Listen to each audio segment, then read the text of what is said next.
Olá, bom dia! Nosso 18º dia do desafio do Milagre da Manhã com a Fran está iniciando com esse belíssimo e com esse belíssimo nascer do sol, né? Aqui em Malta, olha que bela vista. Estou escolhendo a dedo para fazer o cenário mais interessante, né? Bom dia, Renan! Eu vou falar hoje sobre as 6 leis da autorresponsabilidade. Como a gente se tornar o piloto do nosso barco, né?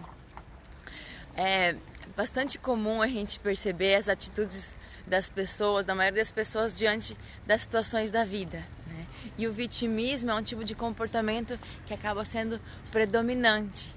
Boa noite, Renan. Aqui é bom dia, que já é 6:30 da manhã.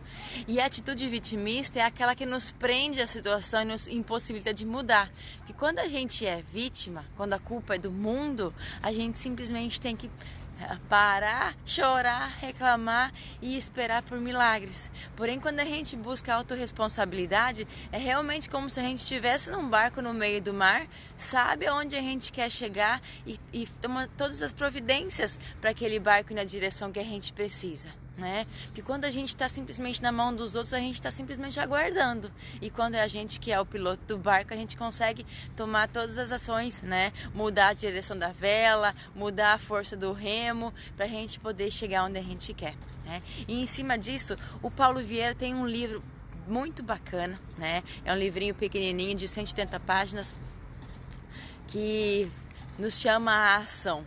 Ele tem algumas metáforas, algumas histórias que nos fazem entender quantas vezes na vida a gente deixa de se responsabilizar, né, de poder se empoderar sobre a vida que a gente tem e age com uma forma que nos afasta dos nossos sonhos, né? Então vamos falar um pouquinho a respeito dessas 6 leis e como que elas podem fazer parte da nossa rotina de uma forma que a gente consiga realmente mudar os resultados que a gente está tendo, porque hoje é resultado das suas escolhas ao longo da vida até então.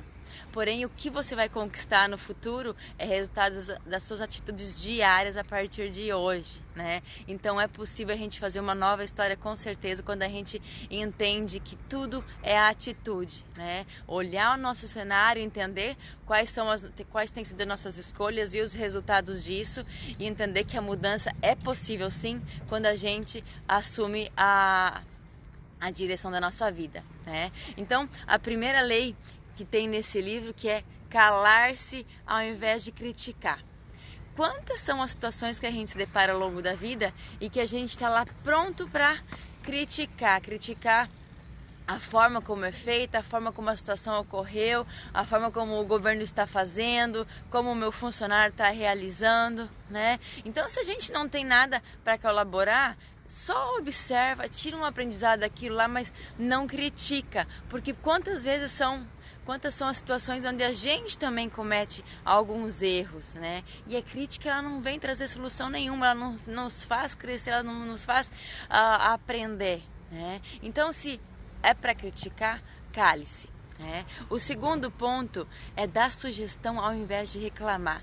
Eu já comentei aqui com vocês que quando a gente reclama, a gente chama 2 vezes, né? Então a gente põe foco naquela situação que não é interessante e dá mais energia para algo que deveria simplesmente se dissipar. Então, se a gente vê alguma situação que não está sendo bacana, vamos olhar com uma posição de autorresponsabilidade, buscar entender se deu errado, qual seria uma outra forma de agir, de trabalhar, de resolver que poderia realmente trazer um resultado melhor, né? Então, se é para criticar, a gente fica em silêncio se a gente não tem nada para falar de bom, né? E se é para a gente reclamar, então falar assim, não, eu quero me manifestar, mas então vamos se manifestar positivamente no sentido de trazer um crescimento. A gente fala muito assim, eu vou fazer uma crítica, mas uma crítica positiva. Crítica nunca é positiva, ela sempre incomoda. Você pode fazer uma análise da situação de uma forma a entender o que deu certo e o que deu errado, e aí sim a gente buscar uma sugestão, fazer diferente, né? Falar, olha, aconteceu isso aqui no nosso setor. Como que a gente poderia fazer para isso não acontecer de novo, né? Para não se repetir, para os nossos colegas não cometerem o mesmo erro e para a gente conseguir também a buscar uma nova alternativa, né, para aquilo lá dar um resultado positivo na próxima vez. Então, a primeira coisa é não criticar. Se a gente só vai criticar, a gente se cala, né? E se é para reclamar, a gente vai dar uma sugestão de como pode ser as coisas serem feitas melhor. O terceiro ponto, deu problema, né? Teve a situação imprevisto e a primeira coisa que muitos fazem é: ah, não, mas isso daí foi culpa do fulano. Ah, não, as coisas estão dando errado no meu negócio porque é culpa do governo, ele mudou as taxas do banco e eu não consigo mais arranjar uma alternativa para o meu negócio. Ah, mas com o cliente, tinha que entregar um projeto para o cliente e aí você vai lá e não conseguiu cumprir com a data e você fala assim: ah, mas a culpa foi do meu funcionário que não fez o serviço que tinha que fazer. Buscar culpados nunca vai trazer solução nenhuma para a sua vida. Simplesmente vai postergar e vai jogar a culpa para o mundo. Então, se a gente não tomar uma atitude autorresponsável nesse sentido de entender mais uma vez qual foi o erro, qual foi a situação, que por muitas vezes as pessoas não querem errar. Bom dia, Tati. Bom dia, equipe eficaz. As pessoas não têm intenção de errar. Todo mundo, a gente vai buscar fazer as coisas querendo acertar. Porém, por vezes, seja qual for o motivo, erros acontecem. Só não erra quem não se propõe a fazer nada. Então é muito fácil as pessoas criticarem quando elas não fazem nada, elas simplesmente ficam olhando os outros fazerem, esperando dar o erro, Tem medo de agir, medo de buscar e aí ficam buscando erros nas outras pessoas para justificarem o porquê que elas não fazem também algo melhor para a vida delas, Essa questão de buscar culpados, a gente vê em todos os cenários, gente. Dentro de casa, mas daí foi culpa do meu marido, Ou então a gente chegou atrasada, foi por causa da minha esposa. Ou, eu não posso ir porque o meu marido não deixa. Quantas vezes já ouvi pessoas falarem de oportunidades bacanas para a vida delas e elas falam assim: eu não vou porque o meu marido não deixa. Mas você já conversou com ele? Não, nem experimentou. Então você põe tanta sua vida na mão dos outros para justificar o porquê você não pode e aquilo lá não te traz resultados e você se conforma com aquilo e muitas vezes nem é real.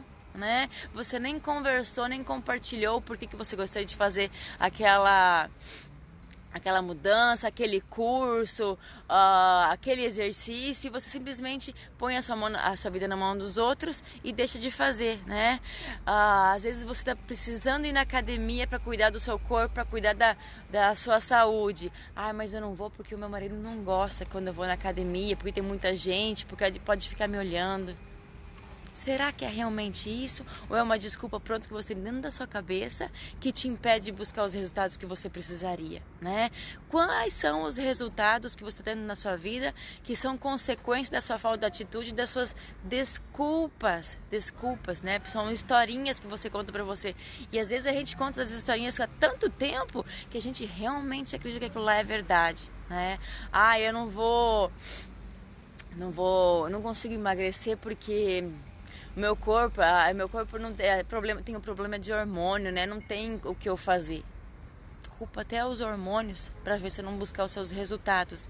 E aí pode até ser que você tenha algum problema de saúde em relação a hormônios, mas aí você não se exercitar, não se alimentar melhor, você acha que vai melhorar realmente alguma coisa ou vai piorar ainda mais? Então, às vezes, a gente está lá se pendurando nas desculpas e afastando as nossas conquistas em função dessas de arranjar culpado para as nossas escolhas diárias, Colocando a nossa vida na mão do mundo.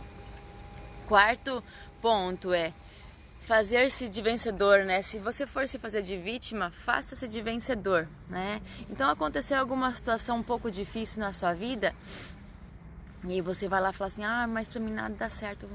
Realmente, mais uma vez as coisas não deram certo, Fui lá, tentei fazer e não deu certo. Fui lá buscar uma nova oportunidade de emprego e ninguém quis me ajudar. Nossa, quantas vezes a gente abre vaga de emprego e as pessoas vêm lá pra oportunidade e não tem nada para oferecer.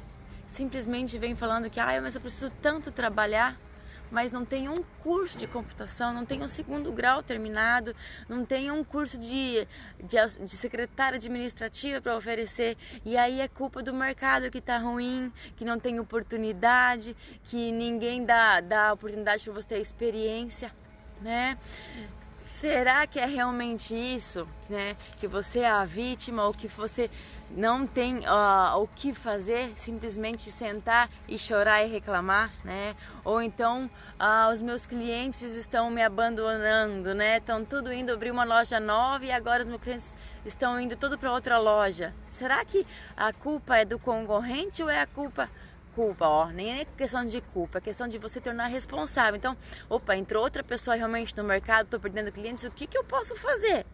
Sentar e chorar nunca vai ser a solução, né? Então, analisa o que seus clientes preferem, o que está sendo oferecido que você não está oferecendo, né? Como que você pode mudar a sua realidade e vai lá e faz. Para de se fazer de vítima. Até essa questão aqui é algo que reflete muito o nosso passado, porque em muitas situações, lá quando você era criança, às vezes você queria a atenção dos seus pais e eles eram muito ocupados, muito corridos, ou era uma relação de pouca demonstração de amor, e eles só paravam para te dar atenção quando você estava doente, né? Quando você estava com algum problema na escola. Então nunca tinha tempo, mas quando surgia uma situação difícil onde você era o coitadinho, eles conseguiam parar para te dar atenção. E isso daí acaba criando um vício na nossa infância de que para eu receber a atenção eu preciso estar passando por problemas, né? Para os meus pais, para as pessoas que me amam me olharem, eu preciso, ai, minha vida tá difícil, ai, e aí, como é que tá? Bom dia. Ah, então não tá muito bom não, porque hoje tô com uma dor nas costas, ai, tô com uma dor na minha cabeça, ai, fui dormir tão tarde porque eu tô com isso. A pessoa fica resmungando, reclamando em busca de chamar a atenção dos outros para aquela situação difícil da vida dela, né? Então, criou-se um vício lá atrás de que você precisa ser o coitadinho para você receber a atenção das pessoas. Isso não é real. Isso não é real. E você pode até chamar a atenção, mas é a pior das atenções. De uma forma que você seja um coitado, uma vítima. Será que é só isso que você pode fazer para as pessoas passarem a olhar para você, para te amarem, para te darem atenção, para te respeitarem? Ou se você for tomar as atitudes, né? Se você se diferenciar, se você buscar resultados, você não vai ter muito mais a atenção e uma atenção positiva. Além de ter os resultados que você quer para sua vida, você vai atrair pessoas que vêm para somar com o que você pretende, né? Então não se faça de vítima, se faça de vencedor. O quinto ponto, para de justificar os seus erros. Se você errou, aprenda com eles, né? Então só não erra quem não faz nada. Aconteceu um erro, deu fora do imprevisto, o resultado não foi como você esperava. Analisa, entende o que deu certo, o que deu errado, o que poderia ser feito de diferente por você. E vai lá e faz. E quando a gente fica justificando, a gente fica dando desculpas mais uma vez para aquilo lá não dar certo. Então a gente tira a responsabilidade da mudança das nossas mãos. Se não deu certo, gente, entenda, né, a situação e busque uma nova forma de agir e vai lá e age, né? Faz diferente. Eu cheguei atrasado por causa do trânsito. Não precisa justificar, pede desculpa e vai. E amanhã começa mais cedo, né? Eu não consegui entregar o resultado porque aconteceu isso. Vai lá, reorganiza sua agenda e fala, olha, até amanhã eu consigo colocar em dia, né? Seja qual for a situação, não fica se justificando. Justificar não traz resultado, só posterga o que você poderia fazer de melhor. E o sexto e último ponto é: se você for julgar, julgue as atitudes e não as pessoas. Quantas vezes quantas situações são daquela que a pessoa foi lá e cometeu um erro, né? Tinha que entregar um projeto, entregou aquele projeto com uma falha, algum projeto arquitetônico, alguma informação errada naquele projeto. Mas aquele arquiteto não faz nada direito, né? Será, gente? A gente não pode julgar a pessoa como um todo. É uma atitude específica que deu errado. Então, na minha situação assim, meu construtor só me dá dor de cabeça. Aí você vai lá e olha a obra tá super bacana, aconteceu uma situação lá com um piso que foi colocado diferente, ou um esquadrejamento que deu um problema, uma porta que deu problema, é pontual, né? E não a situação como um todo. Então, se for pra gente julgar alguma situação, não julga a pessoa como um todo, porque todos têm as suas qualidades e têm as suas dificuldades. E aí, quando a gente julga a pessoa como um todo, a gente não permite uma mudança, uma solução. A gente simplesmente fada tudo ao fracasso, né? Então, aconteceu algo de errado com a gente. Eu não faço nada direito. Quantas pessoas que falam assim, eu não faço nada direito, né? Tudo que eu vou fazer dá um problema, tudo que eu vou fazer, eu sou atrapalhada, sou desastrada. Quando a gente fala isso, a gente se julga, a gente não permite se melhorar, entender onde está o erro. Então aconteceu algo de errado, vai lá e entende pontualmente qual foi a atitude que eu tomei que deu errado e eu vou mudar especificamente essa atitude. Tô sempre atrasada, né? Nunca consigo me organizar. Fala, opa, peraí, hoje eu acordei atrasada, por quê? Porque eu fui dormir tarde ontem, então o que eu vou fazer? Eu vou dormir mais cedo, vou ligar meu despertador 1, 2 vezes para não ter falha e vou sair de casa 10 minutos antes. Então, quando eu entendo especificamente qual foi a atitude errada, eu consigo buscar uma solução para ela, né? E aí eu entendo que eu tenho as minhas qualidades, eu tenho os meus pontos a melhorar e eu vou focar especificamente onde eu preciso dessa melhoria e vou partir para ação, né? Então, quando a gente pratica todos esses pontos, gente, que é não criticar, né? Não é arranjar culpado, é buscar a solução, não é ficar se fazendo de vítima, é realmente você entender aonde errou e buscar a solução disso dali, né? Aí não ficar se justificando e simplesmente aprender com o erro para não repetir. São 6 pontos tão simples que são especificamente atitudes, e as atitudes a gente pode mudar elas a todo momento. É só importante a gente entender aonde foi a falha, né? Entender como pode ser melhor e aí tomar uma atitude para aquilo passar a ser diferente. E em consequência disso, toda nossa vida muda. Comece hoje a construir a vida que você quer, a fazer a vida do jeito que você acredita que pode ser, porque arranjar, né, exatamente isso, né, equipe eficaz, arranjar desculpinhas, contar historinhas, desculpas para nossa vida, elas não fazem mudança nenhuma, a gente só chora e senta esperando milagres da vida. E aí, se você começar a entender isso e olhar ao seu redor, quantas são as pessoas que só reclamam, que ficam paradas no tempo esperando milagres do céu. Vamos agir, vamos se empoderar e fazer a vida que a gente quer acontecer, É isso aí, a mensagem está dada, a autorresponsabilidade é a gente tomar o remo do nosso barco e levar a nossa vida para onde a gente quer e entender que a vida pode ser maravilhosa e está ao nosso alcance. Tenha um ótimo dia.